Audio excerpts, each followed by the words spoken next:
Let's begin Introduction to Propositional Logic and English Sentence Translation. So before we can really dive in to the connectives and syntax of propositional logic, we have to talk about what a statement is. So a statement is a declarative sentence that can be either true or false. True is 1 and false is 0.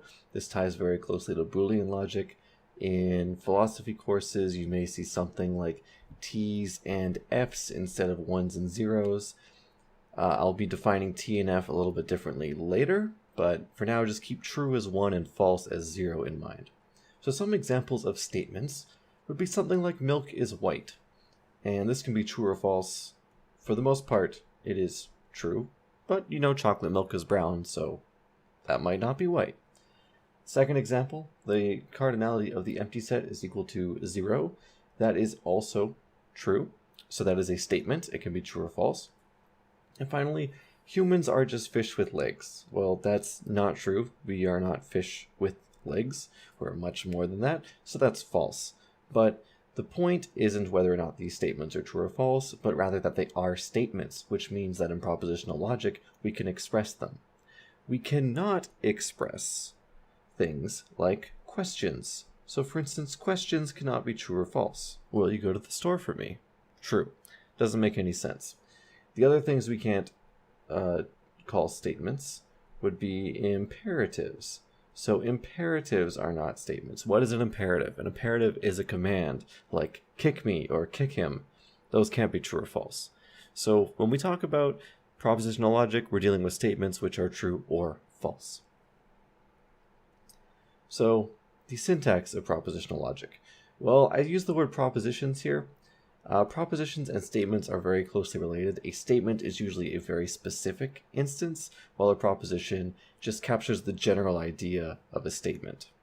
But for this course, that really doesn't matter at all. The distinction isn't important. If you're a philosophy of logic instructor or a student, then it might be a little bit important to distinguish between the two. But propositions or statements are going to be denoted with capital letters, like P, Q, R. So for instance, P is I cheated and Q is I wrote an exam. So those are propositions. Lowercase letters P, Q, and R are just general propositions that don't have any specific meaning. And we'll be using these for proofs.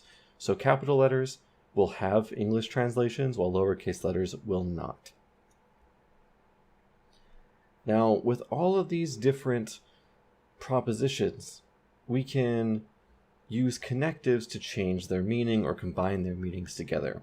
So the first thing I want to say is that a statement or proposition on its own is a well-formed formula, also known as a WFF or a WOOF, which means that it is okay in our syntax. The second statement says that not P is a WOOF. So if P is a WOOF, then not P is a WOOF. And this not just means negation. So this little half of a box is just not. The second one says that P and Q is a WOOF. So if P is a WOOF and Q is a WOOF, then we can connect them together for P and WOOF, or P and Q as a WOOF. And this is also known as a caret. That is the and symbol, that is a caret. Third, P or Q is a WOOF. So this is P or Q, and sometimes you might just call it PVQ or P wedge Q. And finally, the fifth one, P arrow Q, or rather if P then Q is a WOOF. So if we have a proposition, we can do not P, we can do P and Q, we can do P or Q, and then we can also do if P then Q. And when we get to the truth tables video, we'll learn about the truth conditions of each of these and how the truth output changes depending on the truth value of the propositions. But for now, I just want to focus on translating these into English. So here is a key of propositions, and here is a well-formed formula. And I'm saying translate the well-formed formula into English. So I am just going to read this out. So R and P, arrow, Q and S. And this can be translated to if R and P, then Q and S.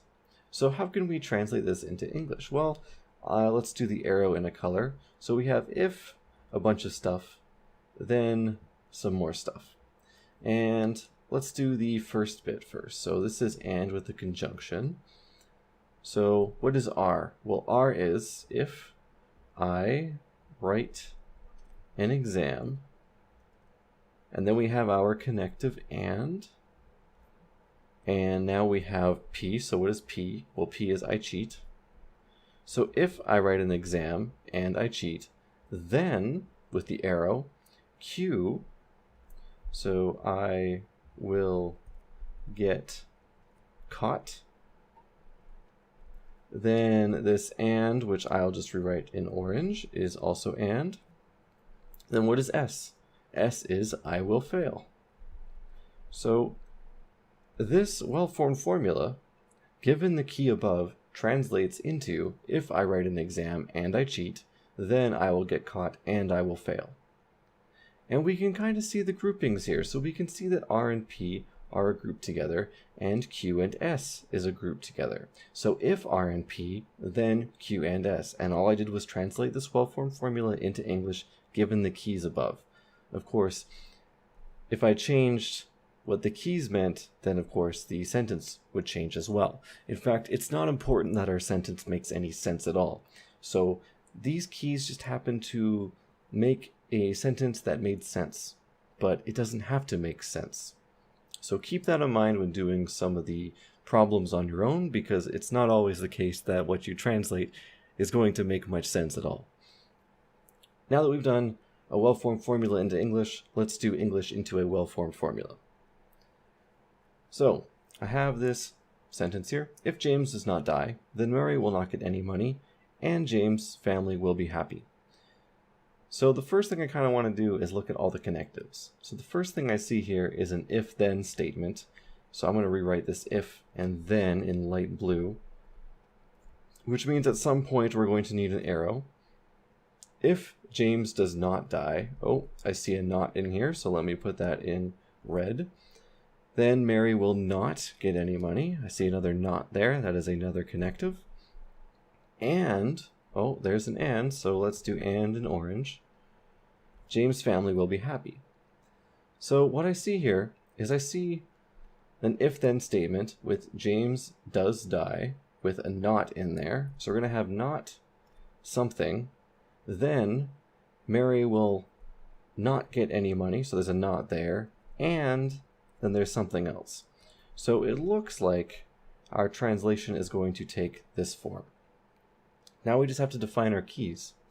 So the first key would be James does die, or James dies. So we can call this P is equal to James dies. Now why can't we say P is equal to James does not die? Well, not is a connective. So when we translate or give a key for our propositions, we want them to be an affirmative or a positive statement. We want not to be a connective that attaches to an affirmative statement. So if P is James dies, then not P would be James does not die. So the next one then, the next proposition, Mary will get any money, would be another statement or proposition. We wouldn't include not in there. So let's call that Q. Mary will get money.